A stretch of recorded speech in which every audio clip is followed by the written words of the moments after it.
is a government that came to power on a very racist platform, anti-minority, anti-Muslim, and even when they were in power the last time, that is when this whole anti-Muslim campaign began in so many ways. So the question is, even the people protesting now, if they get their gas and they get their electricity and they get their petrol, then will they accept this government again? Because the problems with the government go beyond economic mismanagement.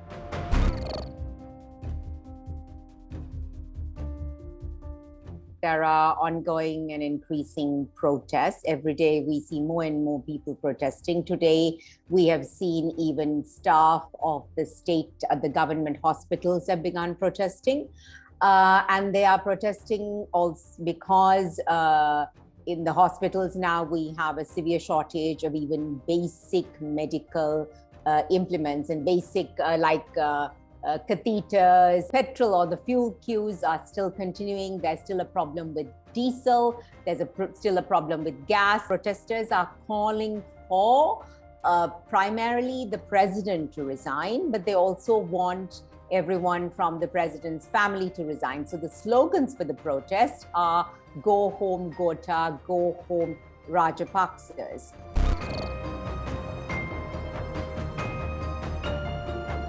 We have to do debt repayment that is coming up $1 billion. How are we going to do that? We have to negotiate with the IMF, who is going to do that.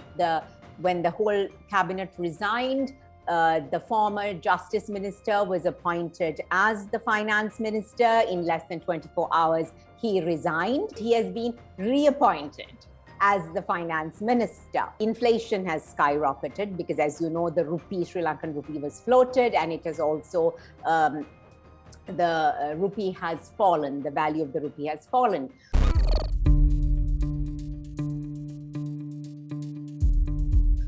Because of our foreign exchange crisis, we're also unable to import goods, which has impacted industry here. One of the largest supermarket chains issued a notice just 2 days ago saying that they are closing many of their branches temporarily, and they are closing the others at 10 p.m. Small and medium industries are particularly badly hit, like the small shops, the small restaurants. They are badly hit, which means people's wages are they're losing their wages. Many are losing their jobs. The value of what they're able to, the value of their salary has decreased and what they're able to purchase in the market. This is going to have an impact on the health.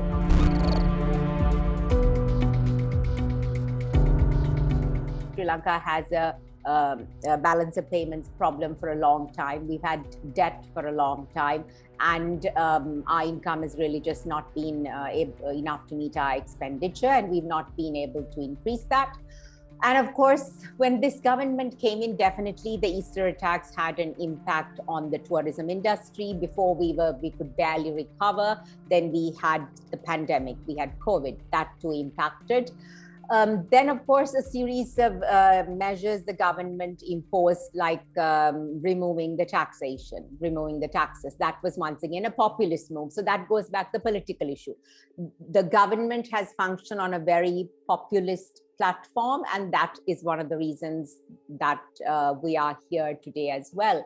Then, of course, the disastrous decision overnight to switch to organic farming, which had a devastating impact on farmers, on their yields, on their incomes, which then has an impact on the nutrition, on what they're able to put into the local food market. And of course, then banning the import of fertilizers, which then led to also creating a black market in fertilizers.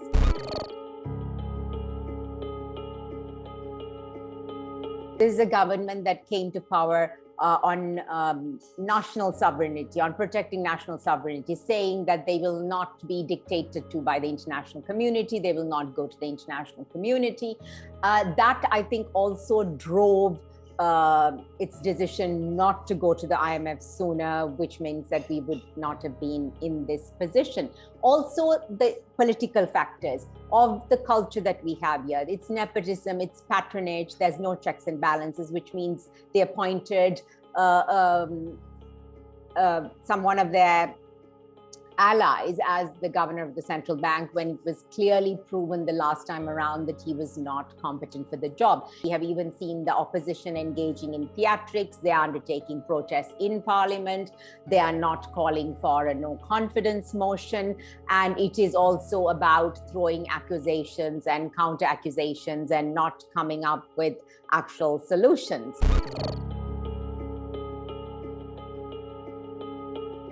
In terms of responding to protests, I think first they label them extremists, then they label them terrorists, then they said that they're just saboteurs. Then they try to blame the protests on one political party, a leftist party that decades ago engaged in a violent insurrection, right?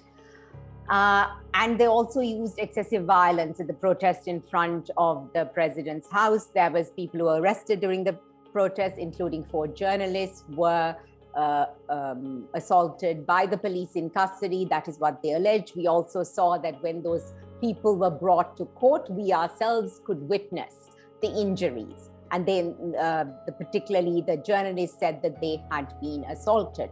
Now there's also, attempts to discredit the protests. So for instance, on social media, this "Gota, go home" is the slogan, whereas what they're now trying to do on social media is in a way spam it or change it by saying all 225 go home. That means all the members of parliament, but that is not actually what the people are asking. So they're trying to twist this around, but they do not intend to step down. And I think one of the reasons that they don't want to step down is also they're afraid of the fact that they might be held accountable for corruption, for various things, because the mood in the country is very different now.